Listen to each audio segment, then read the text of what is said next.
दोस्तों नमस्कार। चिंतन क्लासेस में आप सभी का स्वागत है। उत्तर प्रदेश उच्चतर शिक्षा आयोग सेवा आयोग द्वारा आयोजित असिस्टेंट प्रोफेसर भर्ती परीक्षा 2022 के लिए समान अध्ययन जीएस के कुल 30 प्रश्नों को परीक्षा पैटर्न के अनुरूप सॉल्व करेंगे। असिस्टेंट भर्ती परीक्षा में मुख्य विषय के अलावा सामान्य अध्ययन की भूमिका अत्यंत ही महत्वपूर्ण है, इसलिए इस खंड को तैयार करना बहुत ही ज़रूरी है। ये प्रश्न पत्र असिस्टेंट प्रोफेसर के साथ साथ नेट फर्स्ट पेपर तथा ईएलटी जीआईसी एवं जहाँ कहीं भी जीएस संबंधी प्रश्न पूछे जाते हैं सबके लिए ये बहुत ही महत्वपूर्ण है। तो आइए हम लोग शुरू करते हैं। प्रश्न नंबर 1।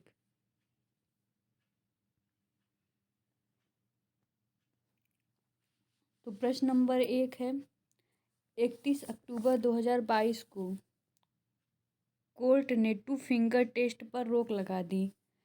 तो किस कोर्ट ने लगा दी है? तो ये है option number A, supreme court ने इस पे रोक लगा दी है। नेक्स्ट प्रश्न, प्रश्न नंबर 2। प्रश्न नंबर 2 कह रहा है चर्चा में रहा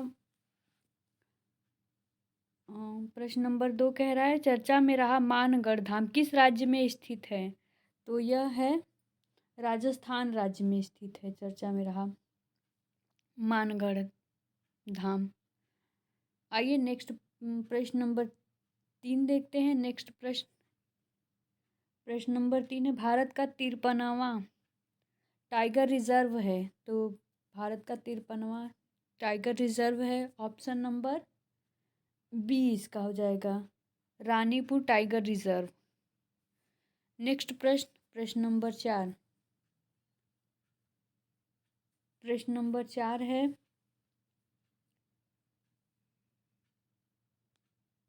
प्रश्न नंबर थोड़ा सा बड़ा है, बहुत बड़ा है प्रश्न। प्रश्न नंबर 4, भारत के स्टील मैन कहे जाने वाले जमशेदजी ईरानी का निधन हो गया। उन्हें किस वर्ष पद्म भूषण से सम्मानित किया गया था? तो ऑप्शन नंबर 4, क्वेश्चन नंबर 4 का ऑप्शन हो जाएगा ऑप्शन नंबर डी हो जाएगा इसका ऑप्शन। 2007 में हुआ था। नेक्स्ट प्रश्न, नेक्स्ट प्रश्न है, भारत में जैव विविधता अधिनियम किस वर्ष पारित हुआ था? तो भारत में जैव विविधता अधिनियम पारित हुआ था 2002 में। ऑप्शन नंबर बी हो जाएगा इसका सही ऑप्शन नंबर बी, 2002 में। नेक्स्ट प्रश्न, प्रश्न नंबर 6। प्रश्न नंबर 6, प्रश्न को थोड़ा सा बड़ा कर देते हैं। किस पर्यावरण में जैव वर्धन विमान का वार्षिक उत्पादन न्यूनतम होता है? तो दोस्तों यहाँ पे थोड़ा सा प्रिंटिंग मिस्टेक हो गया है। प्रश्न नंबर 6 आइए देखते हैं फिर से हम लोग। किस पर्यावरण में जैव द्रव्यमान का वार्षिक उत्पादन न्यूनतम होता है? तो ये हो जाएगा गहरे सागर में। ऑप्शन नंबर ए हो जाएगा इसका। नेक्स्ट प्रश्न, प्रश्न नंबर 7 देखते हैं। प्रश्न नंबर 7 है, पर्यावरण में ग्रीन हाउस प्रभाव में वृद्धि होती है। तो इसका हो जाएगा किस कारण से वृद्धि होती है? तो 7 का हो जाएगा ऑप्शन नंबर बी सही हो जाएगा। कार्बन डाइऑक्साइड के कारण होती है पर्यावरण में ग्रीन हाउस में वृद्धि होती है। पर्यावरण में ग्रीन हाउस में वृद्धि होती है। आइए नेक्स्ट प्रश्न, प्रश्न नंबर 8। 8 है प्रश्न नंबर, निम्नलिखित में से कौन एक वैश्विक ऊष्मन के लिए उत्तरदायी नहीं है? पूछ रहा है। तो मतलब वैश्विक ऊष्मन के लिए कौन सी एक गैस मतलब जो है उत्तरदायी नहीं है? तो ये हो जाएगा ऑप्शन नंबर सी हो जाएगा इसका। आर्गन जो है ये मीथेन, जलवाष्प, कार्बन डाई, ये तीनों है, ये आर्गन नहीं है उत्तरदायी इसके लिए। आइए नेक्स्ट प्रश्न देखते हैं। प्रश्न नंबर 9। प्रश्न नंबर 9 तो ऐसे लग रहा है काफ़ी बड़ा है। हाँ, प्रश्न नंबर 9, भारत के संविधान में केंद्र और राज्य के बीच किया गया शक्तियों का विभाजन इनमें से किस में उल्लिखित योजनाओं पर आधारित है? तो ये किस पे है? तो 9 का हो जाएगा ऑप्शन नंबर सी हो जाएगा इसमें सही। भारत सरकार अधिनियम 1935 इसमें भारत के संविधान में केंद्र और राज्य के बीच किया गया शक्तियों का विभाजन इनमें से किसमें उल्लिखित योजनाओं पर आधारित तो है ऑप्शन नंबर सी, भारत सरकार अधिनियम 1935। नेक्स्ट प्रश्न नंबर 10 देखते हैं। इसको थोड़ा सा प्रश्न को बड़ा कर देते हैं। भारतीय संविधान में वयस्क मताधिकार को 15 वर्ष के लिए स्थगित करने की बात किसने कही थी? तो ये किसने कहे थी? ऑप्शन नंबर हो जाएगा इसका सी, मौलाना अबुल कलाम आज़ाद। इनका पूरा नाम था, इन्होंने ही कहा था। ऑप्शन नंबर सी, वयस्क मताधिकार को 15 वर्ष के लिए स्थगित करने की बात कही थी मौलाना अबुल कलाम आज़ाद ने। आइए नेक्स्ट प्रश्न देखते हैं। प्रश्न नंबर 11 प्रश्न नंबर 11 संविधान पांडुलेखन समिति निम्न में से कौन सदस्य नहीं था? पूछ रहा है यहाँ, नहीं था, इसको ध्यान देंगे। तो 11 हो जाएगा ऑप्शन नंबर, पांडुलेखन समिति के सदस्य नहीं थे, तो जवाहरलाल नेहरू नहीं थे। आइए नेक्स्ट प्रश्न नंबर 12 देखते हैं। प्रधानमंत्री और मंत्रिपरिषद की नियुक्ति से संबंधित कौन सा अनुच्छेद पूछ रहा है इसमें?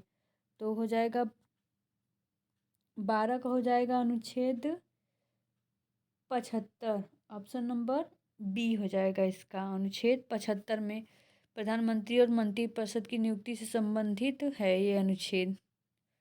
आइए नेक्स्ट प्रश्न देखते हैं। प्रश्न नंबर 13 संचार से प्रश्न है। संचार पक्ष का कौन सा समूह कक्षा में संचार की प्रक्रिया को खंडित नहीं करता है? ये नहीं पूछ रहा है, नहीं वाले पे हम लोग ध्यान देंगे क्योंकि आजकल प्रश्न नहीं वाले ही ज़्यादा पूछता है। तो इसका हो जाएगा ऑप्शन नंबर बी सही हो जाएगा, मूल्यांकन, संकेंद्रण और निर्देशन। ये संचार प्रक्रिया को खंडित नहीं करता है। आइए नेक्स्ट प्रश्न देखते हैं। प्रश्न नंबर 14 क्या कह रहा है? प्रश्न नंबर 14 है सामूहिक संचार की प्रमुख परिसीमा यह है कि सामूहिक संचार की प्रमुख परिसीमा क्या है, ये पूछ रहा है प्रश्न। तो प्रश्न नंबर 14 का हो जाएगा ऑप्शन नंबर बी, फीडबैक प्रणाली कमज़ोर होती है इसकी। सामूहिक संचार की प्रमुख परिसीमा है इसकी। और ये नेक्स्ट प्रश्न नंबर 15 देखते हैं। छात्रों को निम्न में से हो गया। छात्रों को निम्न में से कौन सा ग्रुप कंप्यूटर शिक्षा कार्यक्रम से सबसे अधिक लाभान्वित हो सकता है? तो इसमें हो जाएगा ऑप्शन नंबर डी सही हो जाएगा इसका। ऑप्शन नंबर डी हो जाएगा सही। मंद बुद्धि का छोटा ग्रुप, मध्यम बुद्धि का बड़ा ग्रुप, विभिन्न बौद्धिक क्षमता रखने वाला ग्रुप, इसमें तीनों हो जाएंगे। तो इसमें हो जाएगा ऑप्शन नंबर डी सही हो जाएगा, उपरोक्त सभी। नेक्स्ट प्रश्न नंबर 16 देखते हैं। 16 प्रश्न नंबर है सागौन तथा साल किसके उत्पाद हैं? तो मतलब पूछ रहा है सागौन तथा साल मतलब कहाँ पाए जाते हैं, किसके उत्पाद हैं? तो ये हो जाएगा प्रश्न नंबर 16 का ए, ऑप्शन ए, उष्णकटिबंधीय शुष्क पतझड़ी वन में ये पाए जाते हैं। ऑप्शन नंबर ए हो जाएगा इसका सही। नेक्स्ट प्रश्न आइए देखते हैं प्रश्न नंबर 16। तो प्रश्न थोड़ा सा बड़ा कर लेते हैं। निम्नलिखित युगों में से कौन सा एक सुमेलित है पूछ रहा है, कौन सा एक सही सुमेलित है ये पूछ रहा है। टीक मतलब होता है, टीक मतलब सागौन जो जम्मू कश्मीर में पाया जाता है। तो इसमें क्या हो जाएगा 17 का ऑप्शन नंबर डी हो जाएगा। सुंदरी जो है पश्चिम बंगाल में पाया जाता है। सुंदरी को कहते हैं सुंदरबन वाला जो है उसी को सुंदरी, पश्चिम बंगाल। ऑप्शन नंबर डी सही हो जाएगा। नेक्स्ट प्रश्न नंबर 18 प्रश्न नंबर 18 है। प्रश्न नंबर 18 भी तो बड़ा है कि भूमध्य रेखा, कर्क रेखा और मकर रेखा तीनों निम्न में से किस एक महाद्वीप से गुजरती हैं, पूछ रहा है। तीनों जो रेखाएं हैं, भूमध्य रेखा, कर्क रेखा, मकर रेखा, किस महाद्वीप से होकर गुजरती हैं? तो 18 का हो जाएगा ऑप्शन नंबर ए सही हो जाएगा। अफ्रीका महाद्वीप से तीनों रेखाएं गुजरती हैं। आइए नेक्स्ट प्रश्न देखते हैं। प्रश्न नंबर 19, भूमध्य रेखा पर कुल कितने देश स्थित हैं? तो भूमध्य रेखा जो है उस पर कितने देश स्थित हैं? तो प्रश्न नंबर कौन सा है? 19 का हो जाएगा ऑप्शन नंबर बी सही हो जाएगा। 13 देश स्थित है भूमध्य रेखा पर। आइए नेक्स्ट प्रश्न देखते हैं। प्रश्न नंबर 16, सिंधु घाटी सभ्यता की विकसित अवस्था में निम्नलिखित में से किस स्थल से घरों में कुओं के अवशेष मिले हैं? ते हो जाएगा घरों में कुएं के से किस सिंधु घाटी सभ्यता से मिले हैं? तो ये हो जाएगा 20 का ऑप्शन नंबर डी, मोहनजोदड़ो से मिले हैं। आइए नेक्स्ट प्रश्न देखते हैं। प्रश्न नंबर 21, आर्य शब्द का शाब्दिक अर्थ है? तो आर्य शब्द का शाब्दिक अर्थ होता है श्रेष्ठ या कुलीन। ऑप्शन नंबर बी हो जाएगा इसका सही। आइए नेक्स्ट प्रश्न देखते हैं। प्रश्न नंबर 22 है, मगध के किस प्रारंभिक शासक ने राज्यारोहण के लिए अपने पिता की हत्या एवं इसी कारणवश अपने पुत्र द्वारा मारा गया? तो वो कौन था? अपने पिता की हत्या की और बाद में अपने पुत्र द्वारा मारा गया। तो वो है अजात शत्रु। ऑप्शन नंबर बी हो जाएगा इसका सही, अजात शत्रु। इसी वंश को पितृहंता वंश भी कहते हैं। इसमें अधिकतर जितने भी राजा हुए सबने अपने पिता की हत्या करके ही राजगद्दी हासिल की थी। तो आइए नेक्स्ट प्रश्न देखते हैं। प्रश्न नंबर 23 है, 6ठी शताब्दी ईसा पूर्व का मत्स्य महाजनपद स्थित था। मत्स्य महाजनपद जो था वो कहाँ स्थित था? तो हो जाएगा इसका option number D, option number B हो जाएगा, राजस्थान में।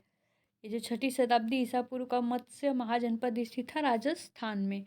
आइए नेक्स्ट प्रश्न देखते हैं। प्रश्न नंबर 24, तो 24 है, टेलीविज़न के दूरस्थ नियंत्रण के लिए किस प्रकार के विद्युत चुंबकीय विकिरण का उपयोग किया जाता है?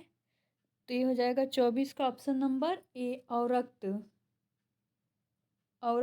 चुंबकीय विकिरणों का। तो ये अवरक्त हो जाएगा, ऑप्शन नंबर ए सही हो जाएगा 24 का। आइए नेक्स्ट प्रश्न नंबर 25 है, निम्नलिखित में से कौन सा कंप्यूटर को टेलीफोन लाइनों का प्रयोग करके डाटा अंतरित करने की अनुमति देता है? तो इसका हो जाएगा 25 का ऑप्शन नंबर सी, मॉडल है इसका। आइए नेक्स्ट प्रश्न देखते हैं। प्रश्न नंबर 26 का है, कौन सा सॉफ्टवेयर शब्द संसाधन में प्रयोग किया जाता है?